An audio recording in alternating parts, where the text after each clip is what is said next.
जय हिंद दोस्तों, कैसे हैं? उम्मीद करता हूं आप अच्छे होंगे। और आज हम लोग बात करने वाले हैं एवरेज औसत के बारे में। और आज का जो क्लासेस होगा इसमें आज हम लोग सीखेंगे कि औसत के लिए क्या क्या फार्मूला है, क्या क्या मेन इंपॉर्टेंट फार्मूला है जिसके द्वारा क्वेश्चंस को आप बहुत आसानी से बना सकते हैं। और ये जो क्लासेस होगा, ये जो औसत है, ये विशेषकर एनटीपीसी और ग्रुप डी का जो रेलवे में एग्जाम हो रहा है उसको ध्यान में रखते हुए क्वेश्चंस जारी किया गया है। और ये आपके लिए काफ़ी फायदेमंद है। अपने दोस्तों के पास भी इसे जरूर शेयर करें। तो आइए हम लोग देखते हैं कि कैसे इस क्वेश्चंस को बनाया जाएगा। और यहाँ पर एवरेज क्या है, आज का जो क्लासेस होगा इसमें हम लोग देखेंगे कि औसत क्या है, औसत के लिए क्या क्या फार्मूला हो सकता है। ये मोस्ट इंपॉर्टेंट क्लासेस होगी।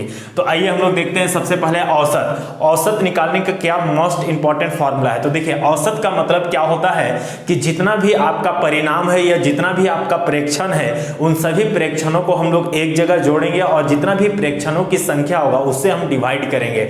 जैसे सपोज मान के चलिए कि मेरे पास कोई प्रेक्षण है x1, x2, x3, x4, ठीक है, डॉट डॉट डॉट डॉट कहां तक चला गया, xn तक। तो ये मेरा पास एक प्रेक्षण है। अब इसका अगर औसत निकालना है तो औसत निकालने के लिए सबसे पहले हम क्या करेंगे, जो प्रेक्षण है उसको एक जगह जोड़ेंगे। ठीक है, तो यहां पर हो जाएगा x1 plus x2 plus x3 plus x4 dot dot कहां तक चला जाएगा, xn तक। तो सबसे पहले इस तरह से हम लोग क्या करेंगे, इसको ऐड करेंगे। जब आप ऐड कर लीजिएगा तब औसत निकालना है। ठीक है, तो औसत का होता क्या है कि औसत बराबर फॉर्मूला होता है सभी प्रेक्षणों का योग, सभी प्रेक्षणों का योग बटा प्रेक्षणों की संख्या। ठीक है, तो ये फॉर्मूला होता है। इसी फॉर्मूला में इस वैल्यू को रखेंगे और हम इसका औसत निकालेंगे। अब ध्यान दीजिएगा कि सभी प्रेक्षणों का योग, तो जितना भी प्रेक्षण या परिणाम बोल सकते हैं, जितना भी परिणाम आया उसको एक जगह ऐड करेंगे। योग का मतलब होता है जोड़ना, तो सबको हम जोड़ेंगे तो क्या हो जाएगा, x1 plus x2 plus x3 plus x4 plus dot dot xn तक डिवाइडेड बाय जितना भी प्रेक्षण है उसकी संख्या। ठीक है, तो यहां पर टोटल संख्या कितना है, तो 1 2 3 करते कहां तक गया, n तक गया। तो यहां पर हम लोग क्या करेंगे, n से डिवाइड करेंगे। तो इस तरह से जो औसत होता है ये औसत का फॉर्मूला होता है। ठीक है, ये औसत का फॉर्मूला होता है। अगर मान के चलिए आपको योग निकालना है, ठीक है, अब इसी में मान के चलिए कि प्रेक्षणों का अगर योग निकालना है तो इस योग को निकालने के लिए हम क्या करेंगे कि यहां पर देखिए ये मेरा क्या है, योग है। तो इसको निकालने के लिए मेरे पास जो एवरेज होगा, जो औसत आप लाइएगा, यह जो बुक में दिया रहेगा। ठीक है, तो उस औसत को जब हम लोग संख्या से क्या करते हैं, मल्टीप्लाई करते हैं, तो टोटल योग हमको क्या होगा, प्राप्त होगा। तो इस तरह से हम लोग के पास जो औसत होता है उस औसत के लिए बस इतना ही फॉर्मूला है। इसी को हम लोग औसत कहते हैं। औसत का दूसरा नाम होता है माध्य। क्या होता है, माध्य, अर्थात इसको हम लोग मीन के नाम से भी जानते हैं। तो औसत को ही मीन कहा जाता है, या मीन को आप औसत बोल सकते हैं। तो इस तरह से क्या होता है, माध्य को निकालने का जो तरीका होता है, ठीक उसी तरह से औसत भी निकाला जाता है। तो इसे हम लोग माध्य भी कहते हैं। अब देखिए इसके बाद कुछ एडिशनल फार्मूला, ठीक है, जो आपको कंपटीशन के लिए मोस्ट इंपॉर्टेंट है। ये आप नीचे क्लासेस में पढ़ चुके हैं, क्लास 9 या 8 में ये सारा चीज के बारे में बता दिया जाता है। तो आइए फिर हम लोग आगे बढ़ते हैं कि यहाँ पर माध्य निकालने के लिए और क्या क्या एप्लीकेशंस हो सकता है उसके बारे में हम लोग डिस्कशन करेंगे। ठीक है, आइए हम लोग देखते हैं अगला। ये था हम लोग का औसत से रिलेटेड फार्मूला। ठीक है, ये मेन फार्मूला है। अब आते हैं कुछ विशेष एप्लीकेशंस में कि क्या क्या कुछ एडिशनल क्वेश्चंस होता है जिसके लिए हम लोग को ये फार्मूला को छोड़ते हुए डायरेक्ट यूज कर सकते हैं। जैसे होता क्या है कि मेरे पास पॉइंट ए, ठीक है, पॉइंट ए और एक ले लेते हैं पॉइंट बी। अब मान के चलिए कोई भी वस्तु होगा, कोई भी गतिमान वस्तु पॉइंट ए से बी तक पॉइंट, अब देखिए ए और बी के बीच एक निश्चित दूरी है। क्या है, एक निश्चित दूरी है। इन दोनों के बीच में एक क्या है, डिस्टेंस है, एक निश्चित डिस्टेंस है। अब ध्यान दीजिएगा, इसी डिस्टेंस में कोई वस्तु क्या करता है कि इधर जाता है। ठीक है, मान के चलिए वो x किलोमीटर पर आवर के हिसाब से गया। कैसा गया, x किलोमीटर पर आवर के हिसाब से गया, और सेम दूरी, उसी दूरी को फिर से यहां से क्या करता है, वो वापस आता है। जब वो वापस आता है तो हो सकता है वो y किलोमीटर पर आवर के हिसाब से आता होगा। तो ध्यान दीजिएगा, सेम डिस्टेंस में कोई वस्तु एक पॉइंट से दूसरे पॉइंट जाता है और फिर दूसरे पॉइंट से पहले पॉइंट पे आता है, तो यहां पर दो तरह का स्पीड हो सकता है, दो तरह का चाल हो सकता है। तो इसके लिए आपको पूछेगा कि यहां पर वस्तु जो है एक पॉइंट से दूसरे पॉइंट जाने के बाद सेम उसी पॉइंट पे आने पर इसकी औसत चाल क्या होगा, ठीक है। तो इसका जो औसत चाल होगा, इस केस में इसका जो औसत चाल होगा, एवरेज स्पीड जो होगा, उसमें क्या होता है, इसके लिए हम लोग डायरेक्ट फार्मूला यूज करते हैं 2xy divided by x plus y, ठीक है। x और y क्या है, आपका स्पीड दिया रहेगा, उसको यहां पर रखेंगे और इसको हम लोग क्या करेंगे, सॉल्व करेंगे, तो मेरा एवरेज चाल निकल जाएगा, औसत चाल निकल जाएगा। तो इस तरह से सेम डिस्टेंस होने पर अगर अलग अलग आपका स्पीड दिया हो तो इस केस में हम लोग औसत चाल इस तरह से ज्ञात करते हैं। तो ये भी एक औसत से रिलेटेड है, इसलिए एक विशेष एप्लीकेशन होता है। तो इसे आपको ध्यान में रखना है, और इससे रिलेटेड जो भी क्वेश्चन एग्जाम में आपको देता है तो काफी इजी से बना सकते हैं, काफी इजी है, आपको घबराना नहीं है। आइए हम लोग फिर बात करते हैं कुछ अगला फार्मूला क्या होगा, जिसमें से हम लोग को आज हम लोग को देखना है एपी के बारे में, अर्थमेटिक प्रोग्रेशन। अर्थमेटिक प्रोग्रेशन इसलिए होता है, इसका रीजन अभी आपको हम बताते हैं। देखिए है क्या, अगला हम लोग देखते हैं arithmetic progression, AP. Arithmetic progression,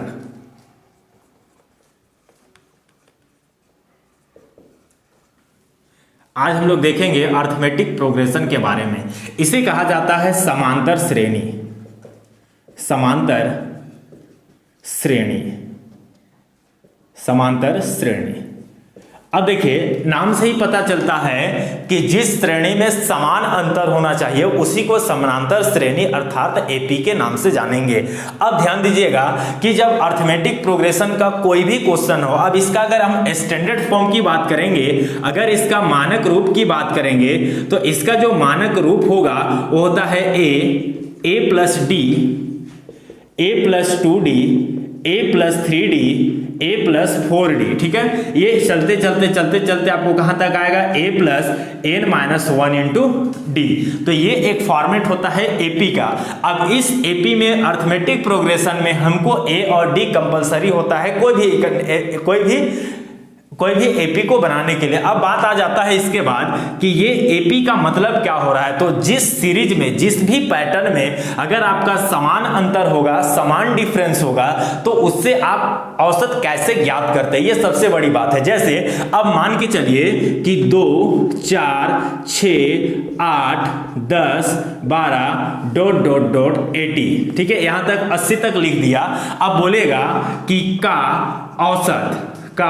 औसत ज्ञात करें, ठीक है। अब इसका औसत कैसे ज्ञात करेंगे, तो ध्यान दीजिएगा इन दोनों के बीच सब में सेम डिस्टेंस है, सेम दूरी है, समान अंतर पे है, तो ये एक एपी होगा। अब इस एपी को निकालने के लिए आपको फॉर्मूला यूज करना पड़ेगा, ठीक है। अब आपको 2 प्लस 4 प्लस अगर हम फॉर्मूला में देखेंगे तो सबको ऐड करके उससे डिवाइड कर पाना थोड़ा सा पॉसिबल नहीं है। तो इस केस में हम सबसे पहले इसको क्या करेंगे, ऐड करेंगे।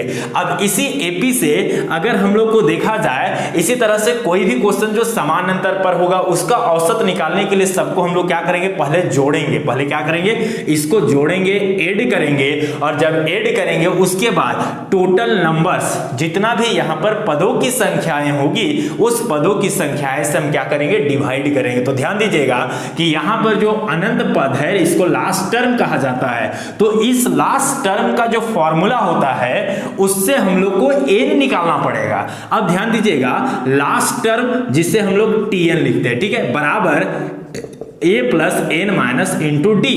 अब इसके अकॉर्डिंग हम सबसे पहले यहां से n आउट करेंगे। क्यों? क्योंकि हम लोग जानते हैं औसत निकालने के लिए डिवाइडेड बाय n करते हैं टोटल प्रेक्षणों की संख्या। तो टोटल प्रेक्षण की संख्या आखिर है क्या, तो इसको जानने के लिए आपको क्या करना पड़ेगा, यहां से आपको n निकालना पड़ेगा। और डायरेक्टली अगर देखा जाए तो n निकालने का जो फॉर्मूला होता है वो होता है tn, इस साइड चेंज करेंगे तो minus a divided by d। +1। अब यहां से आप डायरेक्ट n निकाल सकते हैं। देखिए कैसे, काफी इजी है कि यहां पर टोटल पदों की संख्या आखिर है क्या हमको जानना है। तो इसको निकालने के लिए tn क्या होता है, लास्ट टर्म। तो लास्ट टर्म कितना है, 80 है, तो 80 रख देंगे, ठीक है। उसके बाद a क्या होता है, फर्स्ट टर्म। a क्या होता है, फर्स्ट टर्म, तो इसको 2 से डिवाइड करेंगे, डिवाइडेड बाय d क्या होता है, तो d का मतलब होता है सार्व अंतर। तो इन दोनों के बीच में क्या होता है, सार्व अंतर, डिफरेंस, कॉमन डिफरेंस कितना का है, 2 का है, प्लस कितना है, 1 है। अब इसके बाद क्या करेंगे कि इसमें से इसको लेस करेंगे तो क्या हो जाएगा, 78 डिवाइडेड बाय 2 प्लस 1। अब यहां पर ध्यान दीजिएगा 78 डिवाइडेड बाय 2, अब ये 2 से डिविजिबल हो जाएगा। अब 2 से काटेंगे, 2 एका 2, फिर इसको 2 से काटेंगे, 2 तिया 6 होगा, फिर इसको इससे डिवाइड करेंगे, 2 नवा 18, ठीक है। अब यहां पर 39 और 1 दोनों को ऐड करेंगे तो क्या हो जाएगा, 40। अब मेरे पास तो n निकल गया 40, ठीक है। अब n 40 निकल गया, तब हमको आगे का औसत क्या इससे ज्ञात करें। तो आगे का औसत निकालने का जो स्टेप चलेगा वो आप ध्यान से देखिएगा। तो ये क्वेश्चन को हम इधर फिर बनाते हैं, ठीक है। अब इसको हम लोग ऐड करेंगे, तो इसको ऐड करेंगे कैसे, तो इसके लिए एक फॉर्मूला होता है एपी में, ठीक है, कि सम ऑफ नंबर्स, ठीक है, sum of numbers divided by n by 2 into 2a plus n minus 1 into d। कोई भी कॉमन डिफरेंस हो जिसमें अर्थमेटिक प्रोग्रेशन का केस हो, तो इस केस में हमको ऐड करने का जो फॉर्मूला होता है उसमें पुट कर देंगे। अब ध्यान दीजिएगा कि n टोटल हम कितना निकाले, 40 निकाले, तो आप इस 40 में यहां पर रखेंगे 40/2 डिवाइडेड बाय 2 इंटू a के जगह हम क्या करेंगे, 2 रख देंगे, ठीक है, प्लस n कितना है, तो 40 - 1 इंटू डिफरेंस कितना का है, 2 का। अब इस क्वेश्चन को आप सॉल्व कीजिएगा तो आपको टोटल यहां पर पदों का योग निकल जाएगा, ठीक है। अब ध्यान दीजिएगा, इसको इससे काट देंगे तो क्या होगा, 20, तो 20 हो गया, 2 2 जा 4 प्लस 39 इंटू 2। अब यहां पर 20 इंटू 4 प्लस, अब इसको इससे ऐड करेंगे, ठीक है, मल्टीप्लाई कर देंगे, तो 9 दूना 18 के 8 हासिल 1, 3 दूना 6 और 1 7, 78, ठीक है। अब इसको इससे ऐड कर दीजिए, तो 20 इंटू इसको इसके साथ ऐड करेंगे तो मेरे पास 12 के 2 हासिल 1 8, 82 होगा। अब इसको इसके साथ मल्टीप्लाई करेंगे तो क्या हो जाएगा, 2 2 जा 4, 8 6 जा 16, ठीक है, 8 2 जा 16 और यहां पर 0, तो 1640 इसका क्या हो जाएगा, टोटल योग होगा। अब हमको निकालना है औसत। तब औसत कैसे निकालेंगे, तो औसत निकालने के लिए होता क्या है, सभी परीक्षणों का योग। तो सबको हम इस फॉर्मूला के अकॉर्डिंग हम क्या किए, ऐड किए, तो ऐड करने पर 1640 आ गया, डिवाइडेड बाय, अब ध्यान दीजिएगा जैसे हम लोग इसको डिवाइड करेंगे किससे, इस 40 से, तो यहां पर रखेंगे 40। अब हमको औसत पूछा था तो इसको इससे डिवाइड करेंगे, अब 4 से काटेंगे, 4 चौके 16, 4 एका 4, तो इस तरह से 41 इसका जो हो गया वो क्या हो गया, आंसर। तो इसका जो 41 जो आंसर आप लेके आए हैं, ये 41 जो मेरा आंसर आया, ये 41 क्या हो गया, इसका औसत हो गया 41। तो इस तरह से किसी भी संख्या का अगर आपका समान अंतर पर दिया हो और उसका अगर औसत निकालना है तो ये 2 फॉर्मूला इंपॉर्टेंट है। एक ये फॉर्मूला जिससे आपको ये निकालना है और एक फॉर्मूला जिससे आपको पदों को जोड़ना है। तो इस तरह से मेरे पास 2 फॉर्मूला आपको निकल के आता है। आपको काफी अच्छे से समझ में आ गया कि कैसे समांतर श्रेणी में अर्थमेटिक प्रोग्रेशन में हम लोग इसका उपयोग करते हैं। तो आपको ध्यान में रखना है। इसके एडिशनल अगर हम बात करते हैं तो और क्या क्या इसका फॉर्मूला हो सकता है शॉर्ट में, ठीक है। आज हम लोग सम के समझेंगे, ठीक है। इसको जोड़ते क्या है, जब तक आप पद को जोड़ने के लिए नहीं सीखिएगा आप आप औसत नहीं समझ पाइएगा। तो इसको जोड़ने का जो फॉर्मूला है उसके बारे में डिस्कशन करते हैं। अब जैसे देखिए कि अगर आपका जो क्वेश्चंस रहेगा, ठीक है, कि 1 से 50 तक का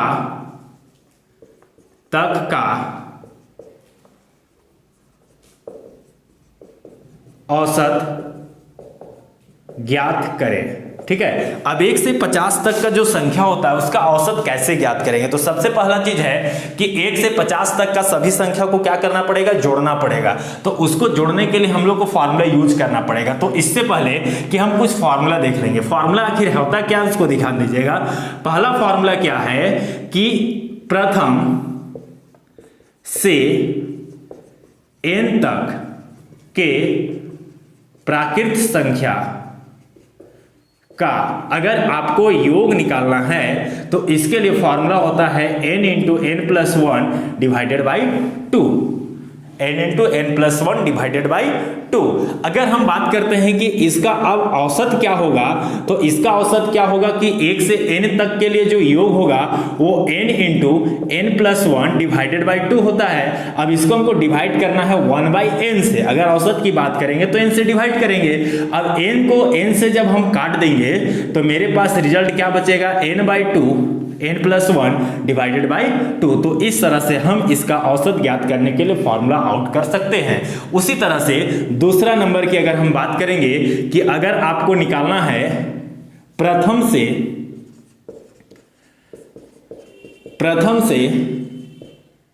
n तक, प्रथम से n तक, ठीक है, प्रथम से n तक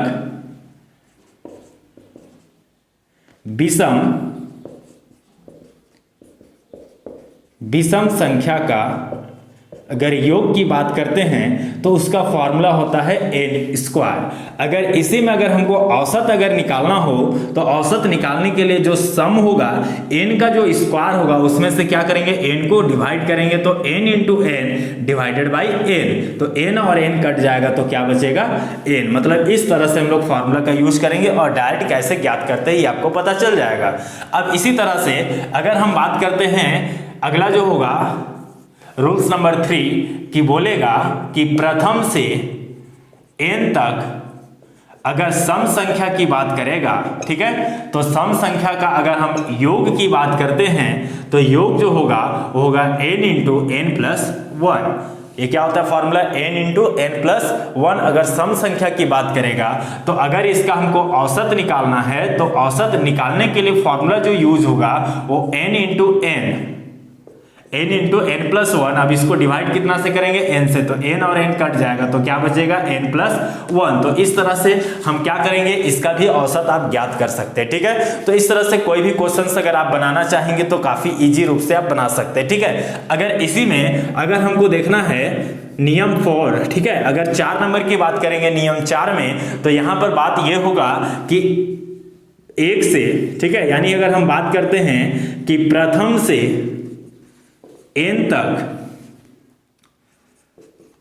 प्राकृत संख्या के वर्ग, प्राकृत संख्या के वर्ग का योग, अब उसका जो फॉर्मूला होगा वो फॉर्मूला होता है n into n plus one into two n plus one divided by 6। तो ये होता है योग, मतलब पदों को जोड़ने का ये फॉर्मूला होगा।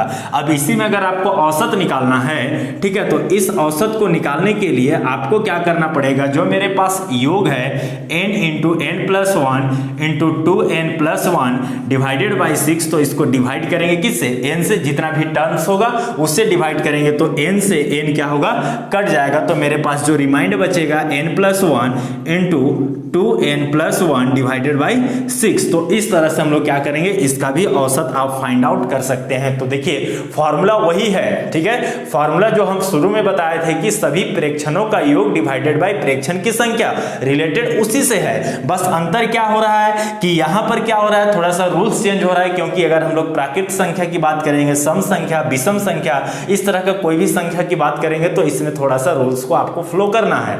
अगर इसी में अगर हम बात करते हैं आगे कि नियम नंबर अगर 4 हो गया, नियम नंबर अगर हम 5 की बात करते हैं तो क्या होता है, अगर प्रथम से n तक सभी प्राकृत संख्या के घन, अगर घनों का योग निकालना है, ठीक है, जैसे अगर हम बात करते हैं कि 1 का क्यूब, 2 का क्यूब, 3 का क्यूब, 4 का क्यूब, प्लस प्लस कहां तक चला जाएगा, प्लस n का क्यूब तक अगर आपको जानना है तो इसके लिए जो फार्मूला होता है Sn, मतलब इसको जोड़ने का जो फार्मूला है वो होता है n into n plus one divided by 2। का होल स्क्वायर, ये है सम, इसको जोड़ने के लिए अगर हम बात करते हैं औसत, अगर यहीं से अगर आपको औसत निकालना है तो सभी प्रेक्षणों का योग, तो योग करने के लिए जो फॉर्मूला आपको हम बताएं कि n into n plus 1 divided by 2 का पावर होल स्क्वायर। अब डिवाइड इसको करना है, किससे डिवाइड करना है, 1/n से। तो इस तरह से हम लोग इसका औसत ज्ञात करते हैं। तो दोस्तों आज जितना भी क्लासेस में बात चर्चाएं हुई, ये औसत से रिलेटेड जितना भी फॉर्मूला था उन सभी फॉर्मूला के बारे में बताया गया है। आप इसको बहुत बारीकी से समझिए और अगर आपको समझ में नहीं आया होगा तो आप कॉमेंट करके जरूर बताएं, उसका भी आपको रिप्लाई दे दिया जाएगा। और आप हमेशा लगातार पढ़े रहिए क्योंकि ग्रुप डी और एनटीपीसी का डेट भी निकल चुका है, जो आपको बहुत जल्दी 15 दिसंबर से एग्जाम स्टार्ट होने वाला है। इसलिए आप अधिक से अधिक मेहनत कीजिए और जो भी क्वेश्चन में डाउट होगा तो आप कमेंट जरूर कीजिएगा। और आज से हम लोग का मैथमेटिक्स सीरीज स्टार्ट हो गया है और आपको हम बता दें कि मैथमेटिक्स में हर एक क्वेश्चन को ग्रुप डी और एनटीपीसी को ध्यान में रखते हुए ऐसा क्वेश्चन आपको दिया जाएगा कि एग्जाम में बहुत आसानी से आप बना सकते हैं और एग्जाम में क्वेश्चन ना छूटे। और हाँ, आपको हमेशा मेहनत करना है, रिविजन करना है, कोई भी दिक्कत नहीं होगा। अगला जो पार्ट 2 का जो क्लासेस होगा उसमें हम लोग आएंगे औसत से रिलेटेड जो भी क्वेश्चंस होगा उसके बारे में डिस्कशन करते हैं। तो चलिए आज हम लोग क्लास को समाप्त करते हैं और अपने दोस्तों के पास भी इस वीडियोस को जरूर शेयर करें। तो चलिए क्लास को समाप्त करते हैं। जय हिंद, जय